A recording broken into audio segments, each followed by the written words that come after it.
To tell us more about this initiative, we've got Gauteng MEC for Economic Development, Agriculture and Rural Development, Parks Tau.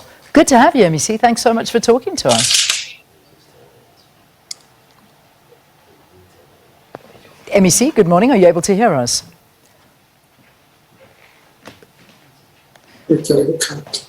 All right, looks like we've got a little bit of problem with the sound to the MEC. We tested and it was absolutely perfect, but we'll just hopefully get that corrected and I can see you moving now. MEC, are you able to hear us? I can hear you now. Good, I'm glad. I'm glad we've got you. So good to have you here on Morning Live. So tell us more about the Cannabis Industrialisation Program, basically what it entails and how people are actually able to get involved in this. Well, you know, Leon, over the past year, we've been engaged in processes of doing research, but also engaging with the sector and interested parties in the cannabis industry to identify areas of opportunity and how we can position ourselves as Gauteng to participate in what we've identified as an industry that has great potential for economic growth and development in our province. On the basis of this, we've also had a roundtable with the sector earlier this year and agreed on a process that would enable us to kickstart a cannabis development process linked to industrialization in the province of Gauteng. And what we've done now is to call for proposals from potential partners that could come on board, identify different parts of the value chain in which they can participate and different industries that we can, if you like, cultivate and incubate and help grow in the province of Gauteng. So we've called for an open proposal call. We've called for people to come in. Many of them have already been engaging with us. So this is the official process of getting them to now partner with the provincial government and participate at different levels. I should say, Leon, we're also taking full advantage of the dispensation created by the Minister of Agriculture with regards to hemp cannabis. So the non-intoxicating part of the cannabis plant, so to say. Yeah.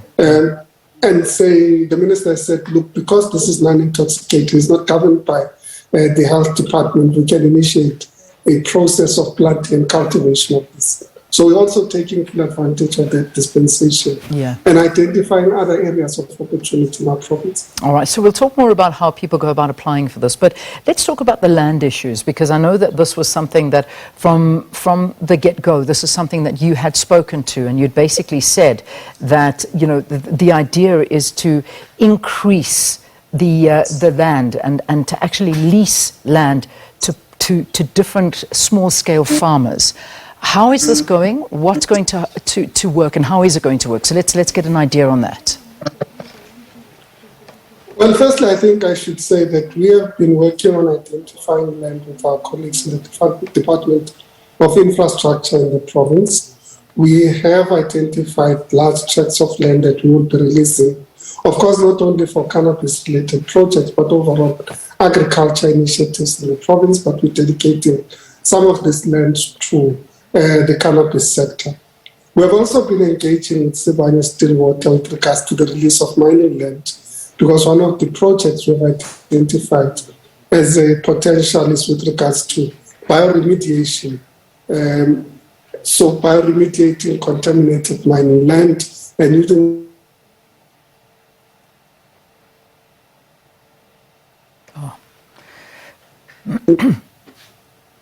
MEC, looks like we're losing the feed there for a second, but it looks like we've got you back. Definitely connection problems. MEC, do you want to pick that up again? From my side, it looks like it's a bit more stable now. Okay, thanks once again.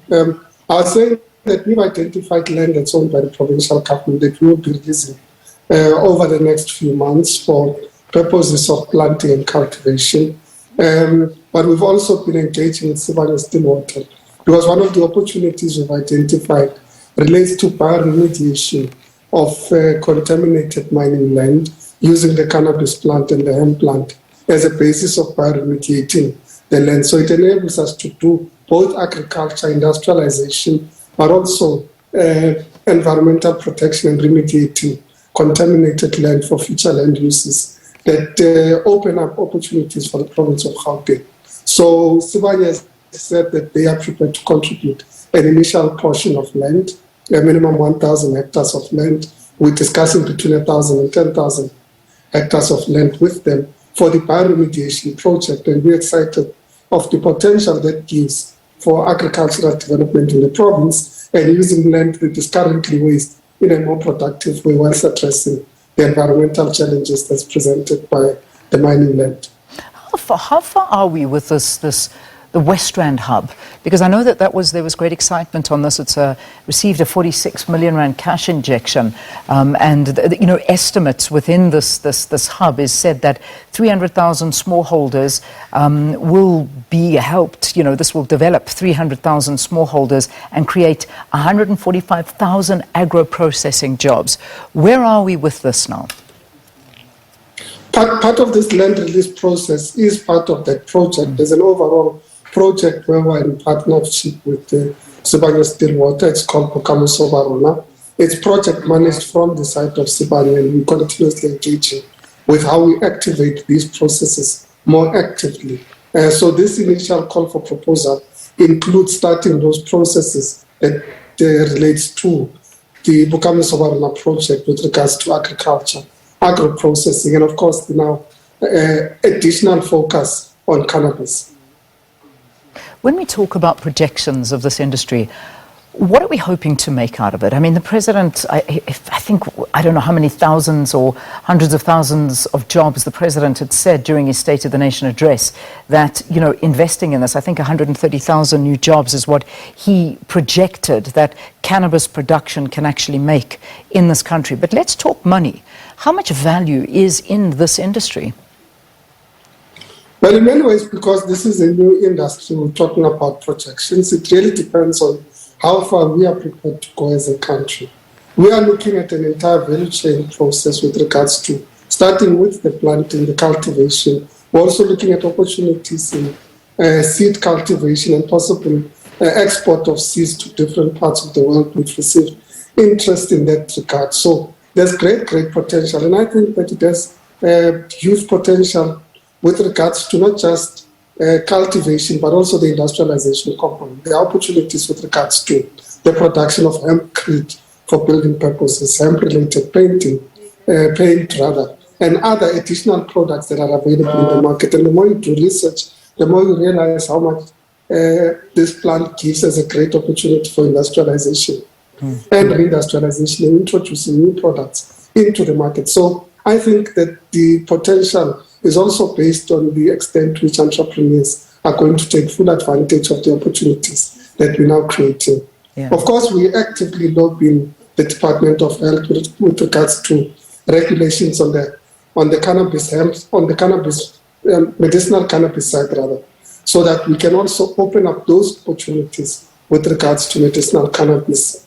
Whilst the current pilot projects are in place in the province of Gauteng and different parts of the country, we think that as soon as the regulatory framework is stabilized, we'll be better able to open up those opportunities and create certainty for participants in that sector. Yeah. So, we know that this was the start of the process has begun, gazetted on Friday. What do you need to qualify to be a part of this, and what do people actually need to submit? Because I think that's at the crux of it all. People want to get involved. How do they get involved? How do they qualify? Well, the call for proposal is out. It does indicate what the conditions are. Of course, we're looking for South African companies that are active with regards to the cannabis sector. We have noted that some of them could be licensed, so we think that gives us an added advantage to kickstart processes, because some people do have licenses and or permits, and so we've also allowed for those who want to participate in that regard to participate through the process that we've initiated. We are also opening up for people who are looking at different parts of the value chain, both downstream and upstream, so both in terms of agricultural development, but also in regard to industrialization. Pitfalls of this. I mean, let's talk to that, because sometimes I suppose these things can be used for purposes that are what they are not intended for. How do we get around this? How do we ensure that this still works within the legal framework of the country? Well, it's an open call for proposal. We are doing it in a transparent manner. We will be adjudicating in a transparent way. We're calling for experts that would also be able to assist us in adjudicating and giving us additional insight into what opportunities we could take advantage of on the basis of the proposals that we receive. That enables us to then narrow down the prospects or the prospective partners and engage with them directly with regards to when and how we partner, whether they require capital from our side or whether they want to participate in the capitalization process, because one of the initiatives we're looking at is a cannabis exchange, so that we're able to find different ways of capitalizing that industry. And I think that there's great prospect for that to also be considered. So the proposal call is open. It would enable people to put those ideas on the table in a very concrete way and enable us to then make a decision that would kickstart the process where industrialization and the necessary financing mechanisms are put in place with regards to the cannabis industry in its broadest sense. Yeah. So in terms of the land, the leasing of this land, so I know that you've spoken to some of the areas that have been identified already. The leasing will take place. This is state-owned land. So how many years, what are we talking about in terms of the length of the leases that will be offered to businesses or to production? What are we looking at here? In the open proposal call, we haven't given a time limit.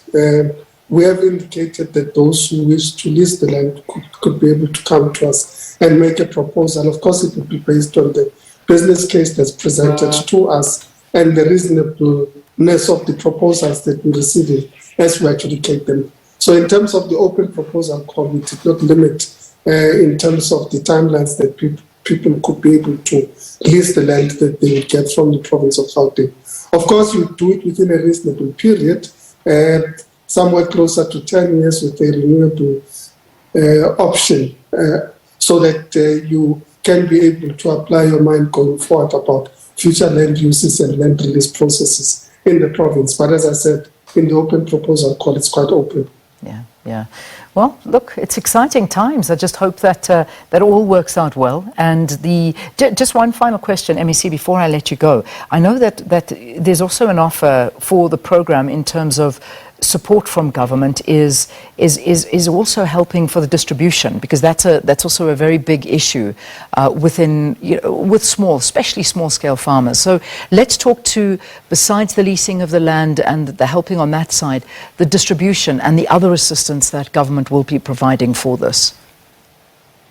So part of what we're identifying is with regards to projects that would require aggregation, taking into account that not all farmers would be participating at large scale and would need access to market even as they participate as farmers. So we have created a facility in the proposal call that would enable for aggregation of cannabis-related projects and products at different parts of the value chain, as I said earlier. So for us, it is a question of creating such a proposal call that enables both the smaller people that want to come in at an initial phase to participate, but also those who have large-scale industrial related projects and products that they want to bring on board. We would also be opening up for those. Of course, we have also said in the call for proposals, particularly when we're dealing with the larger industrial level participants, that beneficiation and participation by local communities is important, including at the level of creating farming support programs for those communities that would want to participate as farmers. So there are instances where we anticipate that the partners would themselves be able to manage the process of managing the agricultural component whilst they're participating at a higher level of the value chain at an industrial scale type development. Let's leave it there. Thank you, MEC. Good luck with this. Let's hope that when we look back at it, this is going to be that big employer that you are talking to, that we see a flourishing industry here. But good luck with the plans. Thanks so much for talking to us. And now it's up to you to go out there and submit your proposals for partnerships in this Gauteng Cannabis Industrialisation program. So that's the big thing at the moment. And the MEC talking to us about this, Parks Tau, he of course is in charge of economic development, agriculture and rural development here in Gauteng. So lots of calls. This has been gazetted. In fact, if you go and visit the official Parks Tau, that's the MEC's Twitter page, you'll see all the details there, exactly how you submit your proposals, what it all takes place, and how it's actually going to work. So it's a big thing, and hopefully we'll create lots of employment out of this, and all works according to plan. We know things don't, and we know there are problems associated with it, but get involved. If this is something that's interesting to you and you'd like to do it, go and visit, get involved and see what you can do.